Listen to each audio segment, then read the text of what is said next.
अस्सलाम वालेकुम स्टूडेंट्स। आज हम स्टार्ट करेंगे FSc mathematics chapter number 3 integration का एक्सरसाइज 3.6 है। नीचे मैंने अपना व्हाट्सएप नंबर, वाइबर नंबर और ईमेल एड्रेस लिख दिया और मैंने अपनी वेबसाइट का एड्रेस भी लिख दिया। अगर कोई प्रॉब्लम हो तो आप मुझसे कॉन्टैक्ट कर सकते हैं।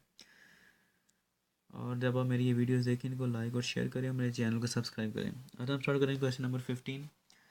जो हमें इंटीग्रेट करने के लिए दिया गया फंक्शन वो है integral 0 to π/4 cos of theta plus sine theta over cos 2 theta plus 1 into d theta. अब ये cos ऑफ 2 थीटा आ रहा है हमारे पास, तो इसका हमारे पास प्रॉब्लम है क्योंकि हमें इसको सॉल्व करना पड़ेगा। ये थीटा में आ रहा है ऊपर फंक्शन, नीचे जो आ रहा है 2 थीटा में आ रहा है, तो हमें इसको एक ही चीज़ में लेके जाना पड़ेगा, या थीटा में या 2 थीटा में। तो हम 2 थीटा की आइडेंटिटी हमारे पास है, हम इसको कन्वर्ट कर सकते हैं थीटा के अंदर। और वो आपको पता है, आपने फार्मूलाज पहले पढ़े हैं कि कॉस स्क्वायर थीटा इक्वल होता है 1 प्लस कॉस 2 थीटा ओवर 2 के। इसमें से 2 को मल्टीप्लाई कर दें आप, क्या देगा 2 cos square theta equal to 1 plus cos 2 theta के। ठीक है, अब इसकी वैल्यू हमारे पास आ रही है 1 प्लस कॉस 2 थीटा, किसके इक्वल आ रहा है 2 कॉस स्क्वायर थीटा के। तो ये पुट कर देते हैं हम इसमें। नाउ इक्वल आएगा इंटीग्रल 0 to π/4 और cos theta plus sine theta whole divided by, अब कॉस 2 थीटा प्लस 1 की वैल्यू आ रही है 2 cos square theta, 2 cos square theta into d theta. अब इसको डिनोमिनेटर में हमारे पास एक आ रहा है और ऊपर हमारे पास दूसरी चीज़ें आ रही हैं, तो हम इनको अलग अलग डिवाइड कर लेंगे जैसा कि हम पहले भी करते आए हैं। तो cos theta over 2 cos square theta plus sine theta over 2 cos square theta into d theta, ये आ जाता है हमारे पास न्यू फंक्शन। इनको अब अलग अलग इंटीग्रेट कर लें। 0 to π/4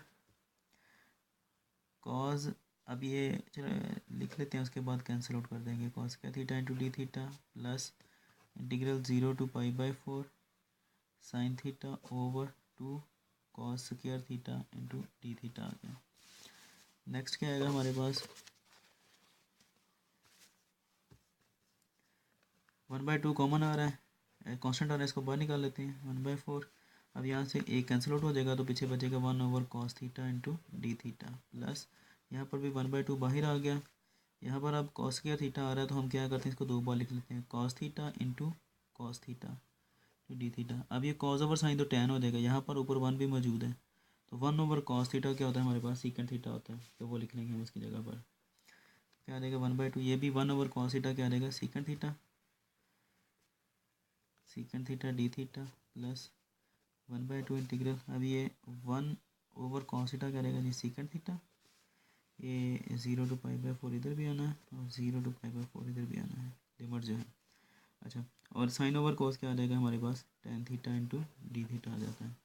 अब ये हमारे पास डायरेक्ट फार्मूलाज हैं, वो ये कि इंटीग्रल सीकेंड थीटा जो होता है ये होता है natural log secant theta plus tan theta के। अब आगे लिमिट जो आ रही है हमारे पास 0 to π/4 आ रही है, यहाँ पर भी हम यही अप्लाई करेंगे 1/2।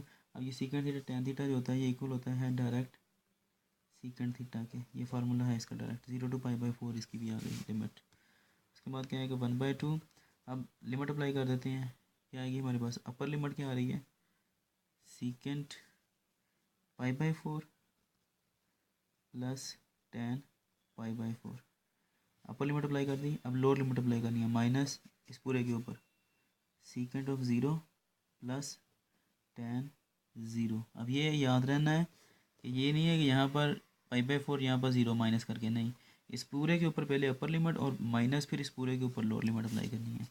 अब उसके बाद नेक्स्ट हमारे पास आया था ये वाला फंक्शन दूसरा जो है प्लस 1/2, अपर लिमिट क्या आ जाती है हमारे पास secant of π/4 minus secant of 0 आ जाती है। अब इसको सॉल्व कर लेते हैं, क्या आएगा 1/2 नेचुरल लॉग, अब सीकेंड ऑफ π/4 किसके इक्वल आता है, ये आपको याद होना चाहिए, √2 आता है प्लस, अब ये टेन ऑफ π/4 1 आता है माइनस नेचुरल लॉग सीकेंड ऑफ 0 जो होता है हमारे पास वो 1 आता है प्लस टेन ऑफ 0 जो होता है वो 0 होता है प्लस 1/2।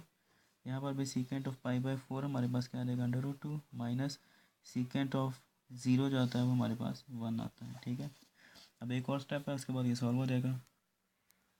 अच्छा, तो ये आ रही है हमारे पास पूरी की पूरी लाइन, ये मैंने ऊपर यहाँ पर लिख ली है सेपरेटली।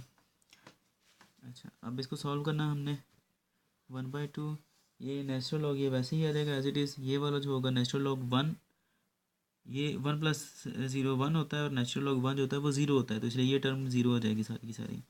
पीछे का बचा नेचुरल लॉग अंडर रूट 2+1 आएगा हमारे पास, सॉरी यहाँ पर, ठीक है। और +1/2 × अंडर रूट 2 - 1, ये आंसर है हमारा। उम्मीद है कि आपको समझ आ गई होगी, छोटा सा क्वेश्चन है।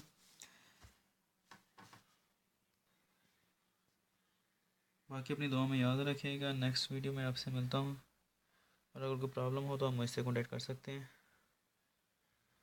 अल्लाह हाफ़िज़।